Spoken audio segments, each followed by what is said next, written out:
Hello, everybody, and welcome to today's show. I'm your host, Zach Drew. As you know, we cover lots of different current events, things that are happening in the world, but always through a Christian perspective.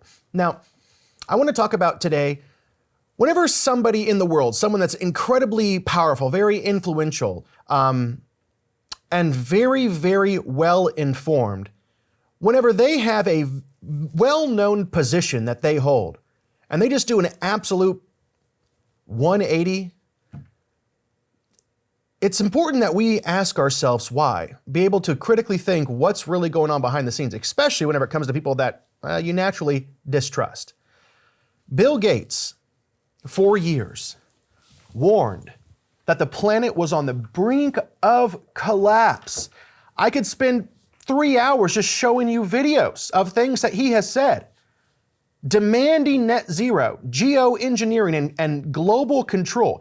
And he all about climate change. He called skeptics deniers. He helped, that's a very polite word to say, silence debate. He poured billions into fear. But now, he says we'll never hit 1.5 Celsius or even 2 degrees Celsius. He now claims climate change is serious but not existential, as if he's always said that. And now suddenly fossil fuels are good for progress? And suddenly, what a novel idea, I can find myself finally agreeing with him. Human welfare matters more than temperature targets. If you're sitting there scratching your head, maybe he read a book. I don't think so. Maybe he's just finally admitting he's wrong. I don't think so. I don't think this is humility. I think this is survival. Because something major happened. This was not a change of heart. This was a loss of control and a major shift with one of the major players on planet Earth. And we're going to show you what changed and why. Let's go ahead and lay the foundation with this video from Glenn Beck. Climate is a super important problem. Uh-huh. There's enough innovation here to avoid super bad outcomes. Oh. We won't achieve our best goal, the 1.5 or even the 2 degrees. And as we go about trying to minimize that, we have to frame it in terms of overall human welfare, not just everything should be solely for climate. I'd say... Can we stop? Innovative thinking. Wow, that is exactly what we have been saying the whole time. You can't make it all about the planet and nothing else. You cannot do things that will harm humankind to save the planet. And we will innovate our way out of this. Stop trying to degrowth everything. But that wasn't Bill Gates. That wasn't what he was saying. No. This is new for him now. He's one guy who I think has not had enough vaccines. I'd like to get him as many vaccines as he could possibly ever need. This is the narrative flipping here, okay? The man who told us the sky was falling, now says, the sun might stay up after all. I don't know. And if you don't think he was the guy who's saying the sky is falling, he's the guy who wants back spraying dust into the stratosphere, okay? He built his reputation as one of the guardians of the civilization end times. He's now saying, relax, we're going to live, okay? Relax. We need to focus on some other things. We live in a world that is racing towards AI, quantum computing, which I believe Bill Gates is leading the way on quantum computing. Massive data centers, which I believe he is running headlong into. Did I mention AI? Guess who his partner is? ChatGPT. Now, this is all huge infrastructure that eats all kinds of energy, fossil, renewable. So yes, Trump dismantled the Paris Agreement and the World Economic Forum's climate grip. Gates' top-down dream of global governance collapsed. So now he pivots. But I think there's more to it than just pivoting. I think that he found even a better opportunity, honestly, because he's pivoting now to innovation and energy abundance. The same man who bankrolled panic is now redefining reason. No apology, of course, no accountability, just a new narrative, because the goal was never the climate, the goal was control. The crisis was a tool, not a truth. When power shifts, the story changes. Humanity was never the problem, only the excuse. The world deserves truth, not managed narratives. The elites were wrong, and their sudden reasonableness is just another move in the game. Now let's compare this to what Bill Gates was saying just a few years ago. Like I said, I could play clip after clip, article after article. I could quote him 100 times over. But just back in 2019, Bill Gates was preaching that, stop cows from breaking wind. He was preaching eat lab-grown meat, shut down natural farming, and get to global net zero or civilization ends. While Gates preached climate panic, well, he was experimenting on the food supply. He actually pushed Bovar, a government-mandated feed, to stop cows from passing gas. Now, you can read about it in the news. Cows are collapsing. The Danish farmers are blaming the new feed. Milk production is failing. Animals are dying, and humans are now consuming that meat and milk. This is what happens when ideology replaces creation. And if you question any of this, you were mocked as a science-denying caveman. But today, well, now he says the climate will never be stopped and feeding the world matters just as much. Imagine that. Here's just a little throwback from then to compare it to now. How great a problem bovine flatulence is. Nobody knows how to get rid of No one knows how to get cows to stop farting. Exactly, or burping. And so there is artificial meat, but that's at a very early stage. If it was a 50% reduction, then you could ignore, okay, leave the cows alone. But because we're trying to avoid the temperature continuing to go up, you do need to go to zero. Not just everything should be solely for climate. Wasn't the goal here to improve human lives? Climate is super important, but has to be considered in terms of overall human welfare. Bill Gates, the Daily Wire. Bill Gates walks back climate doom. It will not lead to humanity's demise. Sorry, I just had to say it like that. Gates now admits, you can read this like a confession. It's like a confession evidence. Gates now admits that Earth's temperature is not the most important factor for improving life. The doomsday climate narrative is wrong. He now says that the chief goal should be reducing suffering, not reducing emissions. He now says climate is not the biggest threat to the poor. He pushed funding away from climate activism on purpose before the United Nations conference. Let it sink in. This is not a small shift. This is a complete reversal. And what he is doing is so important. And I want to say this about climate change really quickly, okay?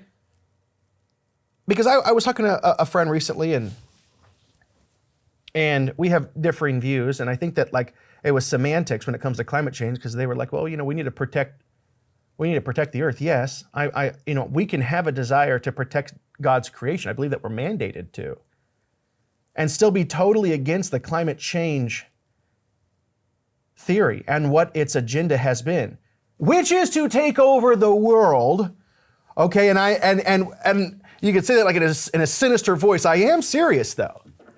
And also, if you're a Christian, which I presume you are if you're watching my program, if we are in the end times and you believe that Jesus will return in your lifetime, then you have reason to believe that they will take over the world at some point, and there has to be a plan of action. And it's funny because it's just like, I don't really think that I'm a conspiracy theorist, because I think that a lot of conspiracy, they don't have, the conspiracy theories that I believe are based off of fact. I go to government websites, I go to, the Congressional Library, I fact check these things. This isn't some random conspiracy. I'm not just a man who reads the news and, and just believes whatever he reads.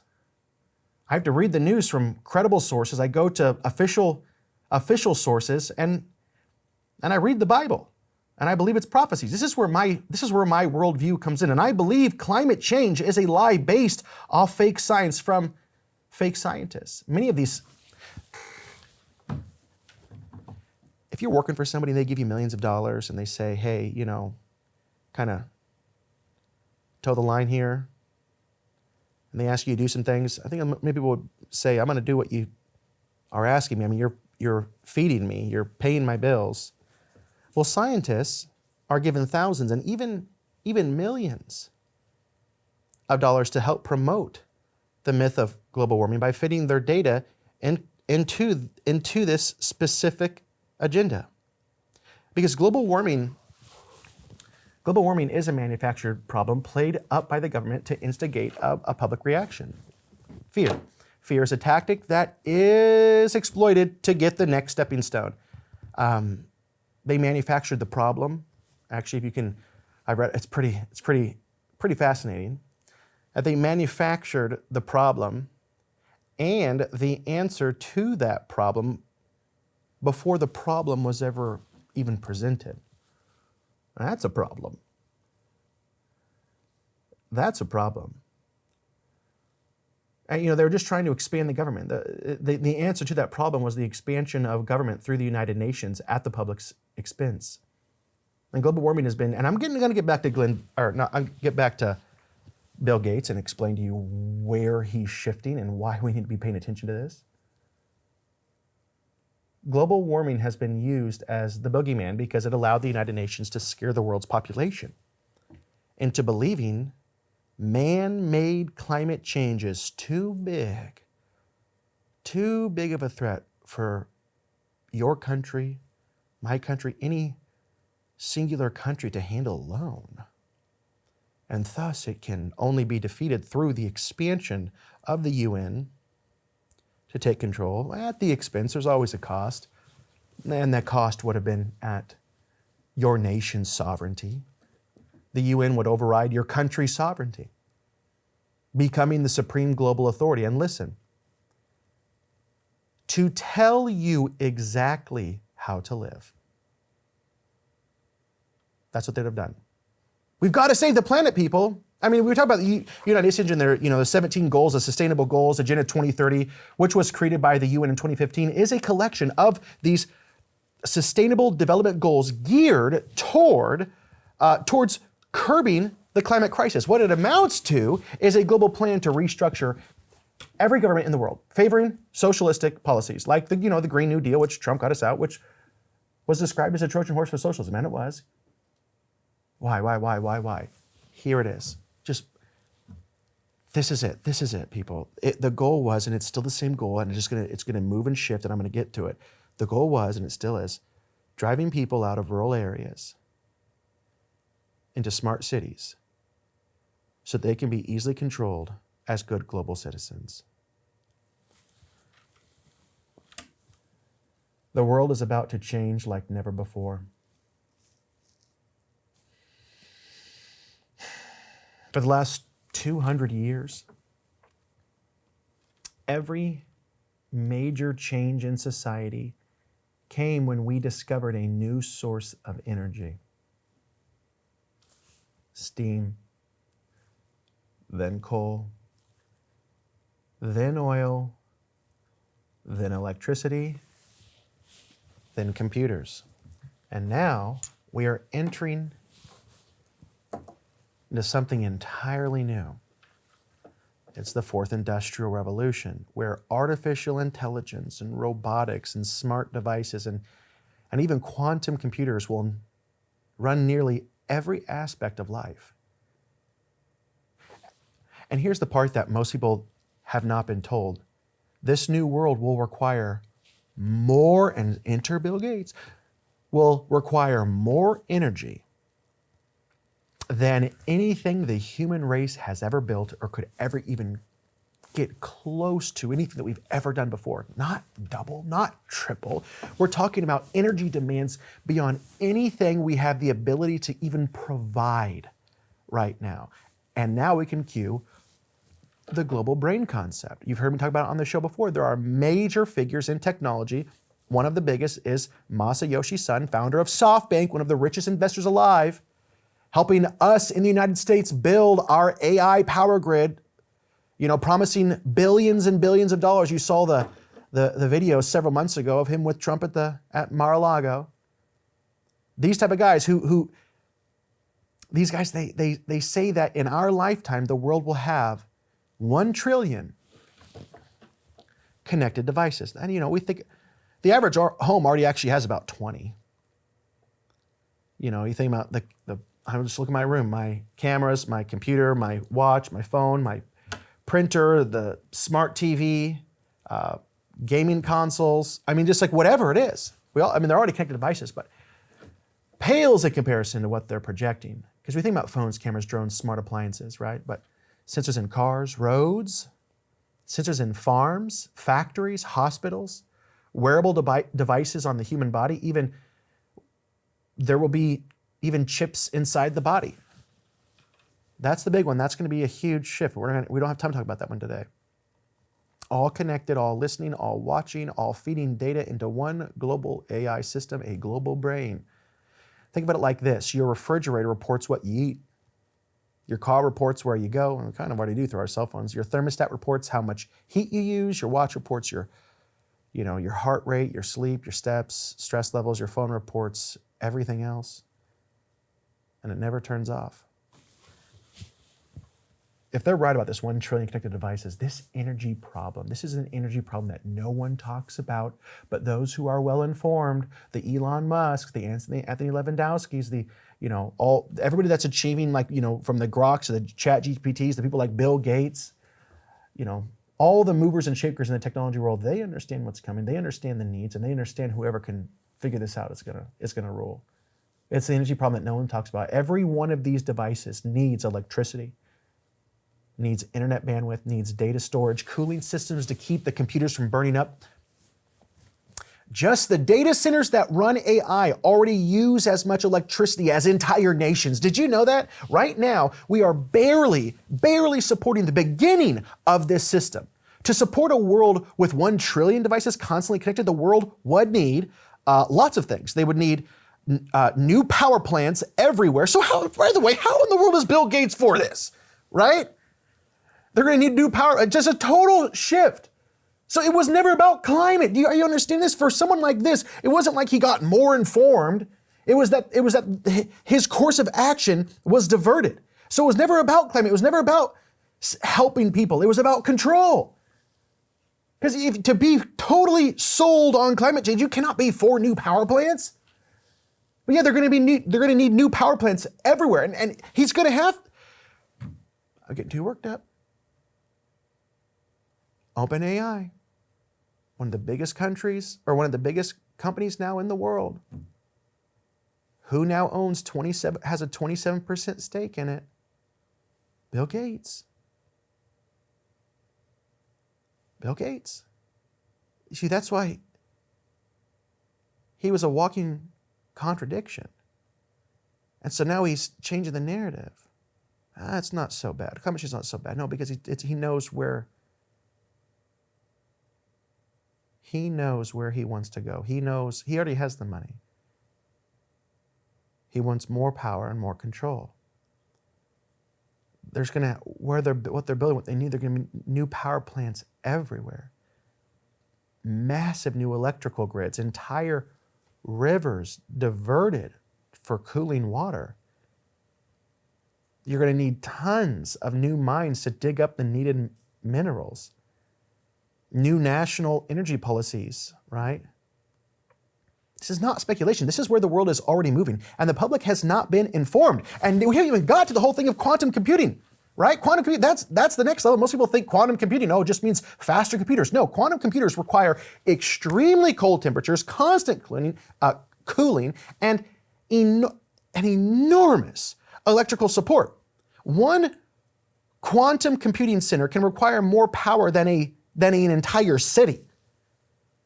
So combine AI, combine data centers, quantum computing, the energy demands explode. So that's what I'm saying. Whenever it's like cues, like whenever these major people, especially people that don't agree with like Bill Gates, just have an absolute total shift. It's like X marked the spot, hidden treasure here. There's something going on. This is why Bill Gates changed his tune. This is why he is saying the climate crisis is not the end of the world. This is why he's saying we won't hit the temperature limits anyway. This is why he's saying we need to prioritize to other things now. It is because he has invested in AI, invested in smart cities and the global data network. Climate fear served its purpose. It wasn't in vain. Let me explain that. Because it helped gain control over a lot of areas that he's going to need. Because of climate change, it helped gain control over regulations, over energy policy, over land use, over farming, over transportation, over property rights. It accomplished a lot for their goals. But now, on this dawn of a new AI world, he understands that there is a new level of control available. Control through data, control through technology. He's Microsoft. He knows that we can control it through data, but it will be an interconnected web where everything is connected at the same time. Total and complete control through technology, through access, control that is instant. It's not debated. It's going to be automated, not voted on. It'll be enforced by systems, not people. And so what will be controlled? I mean, your home, smart meters, right? Can raise prices or limit electricity, your movement, your money, digital currencies, your food, limits on meat, farming, supply chain monitoring, your health care, wearable devices that decide whether you're even healthy enough to qualify for services, your speech, social media and communications filtered by AI before you ever even hit send, your identity, digital IDs tied to everything, travel, employment, medical access, government benefits. This is not science fiction, people. This is policy being written right now. Smart cities.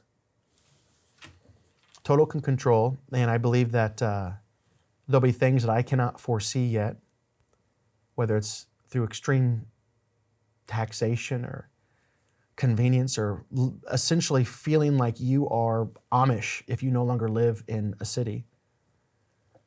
But there'll be laws, there'll be things written where it's like, yeah, you can live out in rural areas of the country if you want to, but you won't be able to afford it. They're gonna create things.